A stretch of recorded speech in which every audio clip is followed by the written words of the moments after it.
Hello friends, myself Dr. Namdev Madne, Department of Chemistry, Sate College.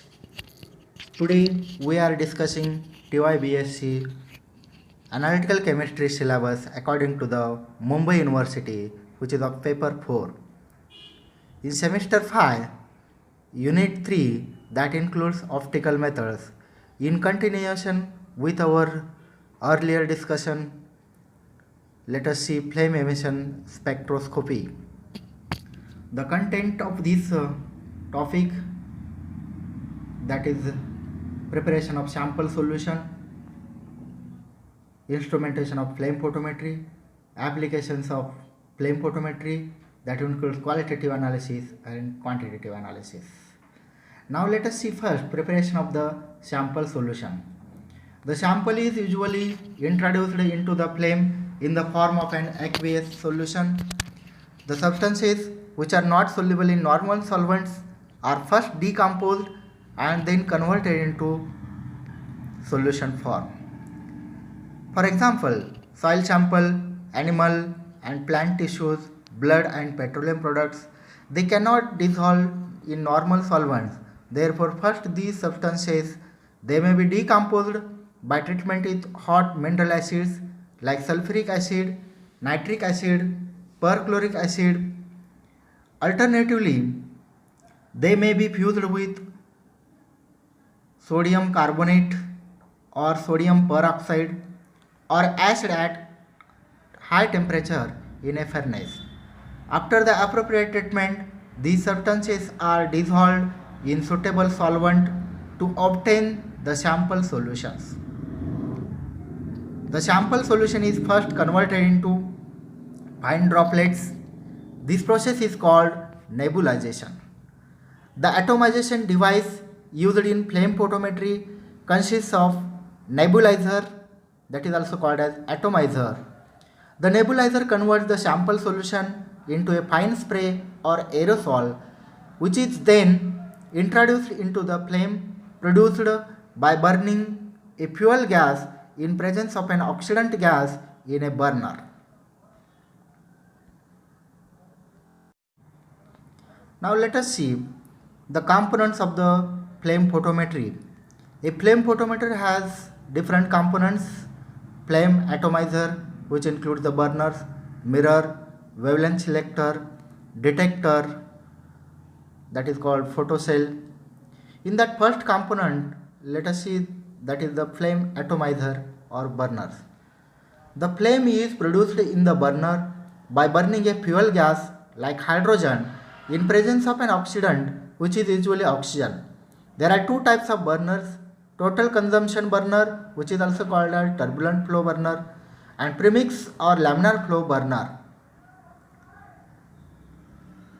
This is the components of the flame photometer, which is shown diagrammatically, that sample, then fuel atomizer, oxygen, then burner, which flame, collimating mirror, prism monochromator, photocell, DC electronic amplifier, readout meter. So there are the different components that are represented diagrammatically here.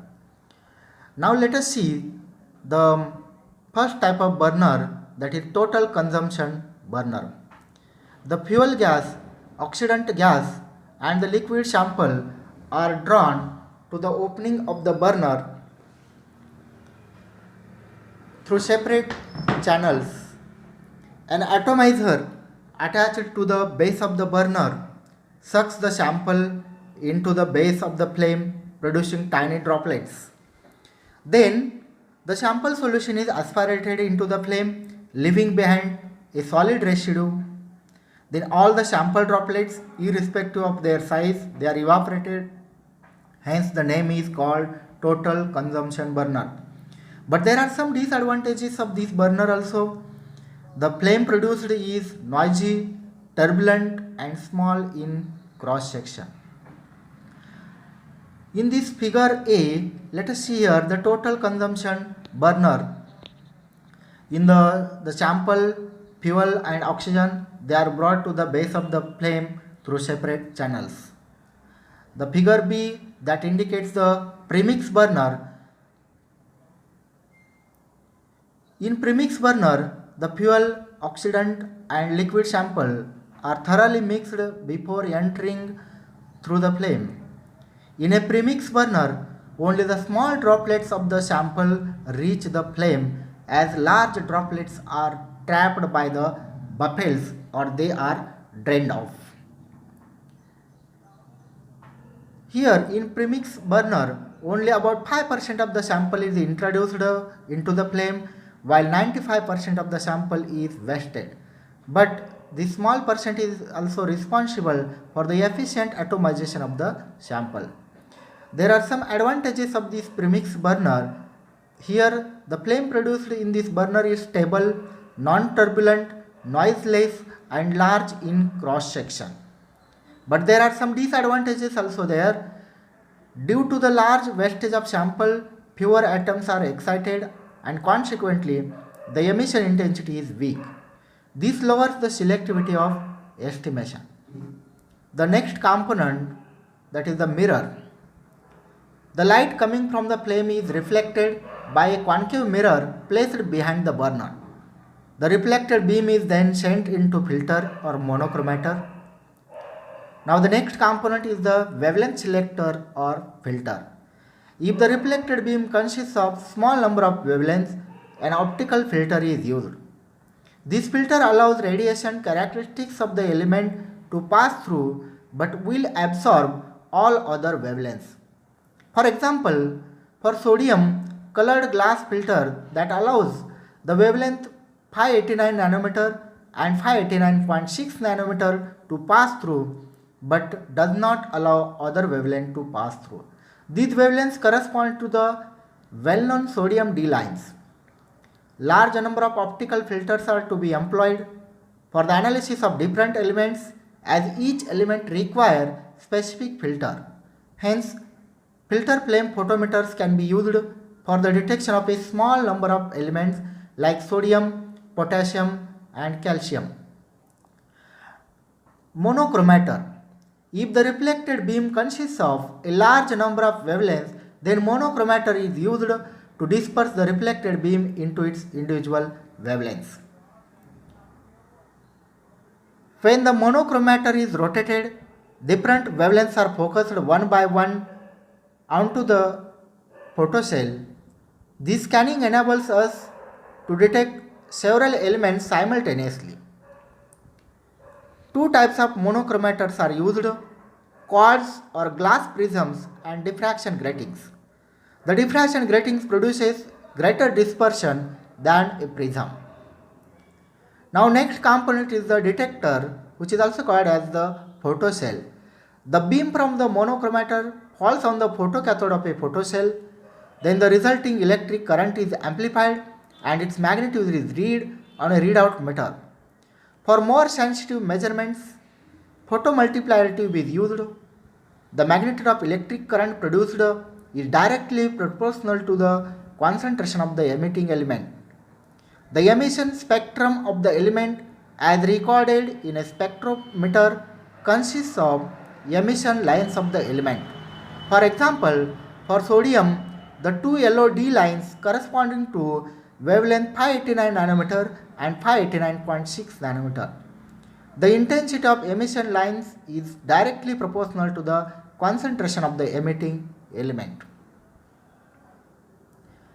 Now let us see the applications of flame photometry. There are two types of applications. Qualitative analysis and quantitative analysis can be done by using flame photometry. In qualitative analysis, that includes identification of the elements. Flame emission spectroscopy is mostly used for the detection of alkali metals, that is group first metals, and alkaline earth metal, that is group 2 elements. A filter flame photometer is used for the detection of small number of elements like sodium, potassium and calcium. Flame photometry is routinely used in detection of sodium, potassium, calcium, aluminum, iron in biological fluids and tissues. It also used for the determination of sodium, potassium, calcium, aluminum, cobalt, iron and titanium in soil samples, rock samples, water, glass, ores alloys, cement, petroleum products and metallurgical products. Flame photometry also used for determination of boron in organic compounds. Now let us see quantitative analysis by flame emission spectroscopy. Quantitative analysis of unknown elements in a sample can be determined by using flame emission spectroscopy. There are different methods: calibration curve method, standard addition method and internal standard method. In that, let us first see the calibration curve method. In the calibration curve method, first we have to prepare a series of standard solutions of known concentrations of the element having the concentration ranging from 1 ppm to 10 ppm. The solutions are then introduced one by one into the flame using the proper filter. The intensity of emission is determined for each of the standard solutions as well as for the unknown solution. Then a calibration curve of emission intensity as recorded by the readout meter versus the concentration of the element is plotted. From the straight line graph passing through the origin, the concentration of the element in the unknown solution can be determined. Different elements in the sample can be estimated by using appropriate filters or scanning monochromator. So this is the calibration curve obtained by plotting a graph of emission intensity on y-axis and concentration of the elements on the x-axis. So we get a straight line graph.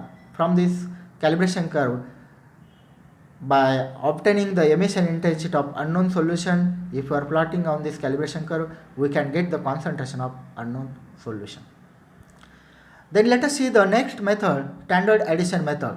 In this method, the sample solution of unknown concentration X is aspirated into the flame and its emission intensity is determined with reference to the blank.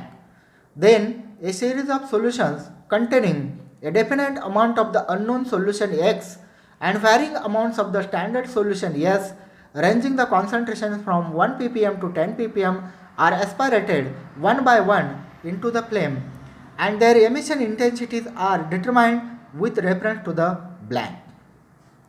A graph of emission intensity is plotted versus the concentration of X and the concentration of S.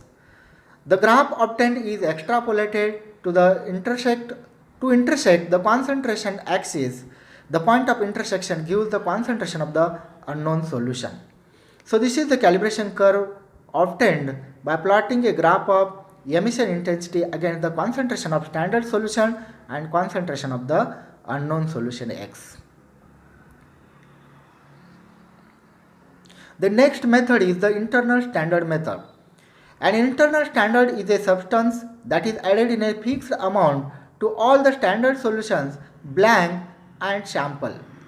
The chemical nature of the internal standard should be similar to that of the substance which is being estimated, but it should not be present in the sample matrix. The emission intensity of the internal standard and that of the analyte, that is standards and sample, are determined using their appropriate filters and detectors. Then emission intensity of analyte EA to the emission intensity of internal standard EI versus concentration C of the standard solutions is plotted. Then we can get a straight line graph as shown here. From this calibration curve, we can determine the concentration of the unknown solution.